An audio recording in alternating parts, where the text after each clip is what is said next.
defend the Hollywood of Louis B. Mayer and David O. Selznick, I'd argue, however, that the studio system at its best created a diverse menu of shrewdly crafted commercial fare. Survey a list of the 10 nominees for Best Picture in 1943. Casablanca, For Whom the Bell Tolls, In Which We Serve, Heaven Can Wait, The Human Comedy, The More the Merrier, Madame Curie, The Oxbow Incident, The Song of Bernadette, and Watch on the Rhine. There's true diversity here, even glints of artistry. Even in the 60s and 70s, after TV stole much of Hollywood's habit audience, the studios were turning out edgy movies like Bonnie and Clyde, The Godfather, Taxi Driver, and Chinatown. I was right in the middle of the action when Hollywood first spun off its axis. Unexpected blockbusters like Jaws, Star Wars, and E.T. the Extraterrestrial forever changed the way the film factories were regarded by the moneymen.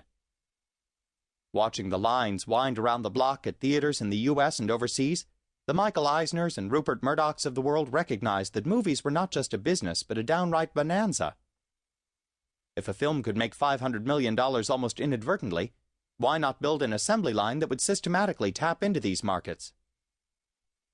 This strategy ignored the fact that nearly all of the early blockbusters were envisioned by their creators as personal films. George Lucas envisioned Star Wars not as a sci-fi event movie, but as a quirky moral parable. Global giants like Murdoch's News Corporation, Viacom, Seagram, Sony, and the like were not interested in these subtleties, however. Saddled with huge debt, they desperately needed product for their global distribution platforms. The new era of movies as merchandise had begun. For insight into the impact of all this, one need only eavesdrop on the meetings of Hollywood's decision-makers. In the late 1960s and 1970s, the debate on whether or not to greenlight a picture involved a mere handful of studio executives. I was involved in hundreds of such meetings during stints at 3 different companies. One executive might comment on the script. Another would assess the cast or director. In the end, the key questions usually were, did the project stand a reasonable chance of finding a mainstream audience in the U.S.? Given the size of the budget, were the downside risks acceptable? Upon occasion, an executive would even be forgiven if he mumbled something inane like, I think this will be a really good movie. I vividly recall the abortive debate on whether or not to proceed with the idiosyncratic cult classic Harold and Maude, starring Bud Cort and Ruth Gordon, a love story with a 50-year age gap between the lovers. Despite the fact that the script was a hoot and the young director, Hal Ashby, was deemed a real comer, several of my colleagues understandably didn't get it. My argument in favor of the project was simple. I felt it was hilarious and unique.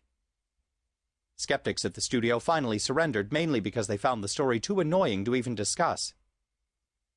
Besides, for $1.2 million, how embarrassed can you be? Proffered one of my colleagues with an air of resignation. Though the quirky comedy opened to empty theaters, it ultimately turned a handsome profit, running on a few screens for over a decade. Today, the decision as to whether to greenlight a movie may involve scores of executives, with the debate hinging on questions like, will the movie play well in Europe and Asia? How strong is the video and DVD aftermarket? Will the subject matter attract marketing partners like a McDonald's? Will there be tie-ins for toys and other merchandising opportunities? Could the storyline inspire a theme park ride? Could the narrative be captured in a brief TV commercial? Will the star be willing to travel to openings around the world? If the budget is north of $60 million, is co-financing money available? Can the producers find a completion guarantor who will intercede if overages occur? Welcome to the world of movies as merchandise. In the era of the event picture, no one has time to worry about anachronistic issues like whether the story works or the characters are believable. The process of starting a movie is more akin to introducing a new toothpaste, with one major difference. With toothpaste, the key lies in marketing prowess, not in the quality of the product. With a film, every moviegoer in America seems to know from day one whether it works or not. If the movie isn't entertaining, no amount of ad spending can make a difference. Which steers us right back to the basic question, who killed Hollywood? Who's responsible for an environment in which the studios are hell-bent on building an assembly line for event pictures?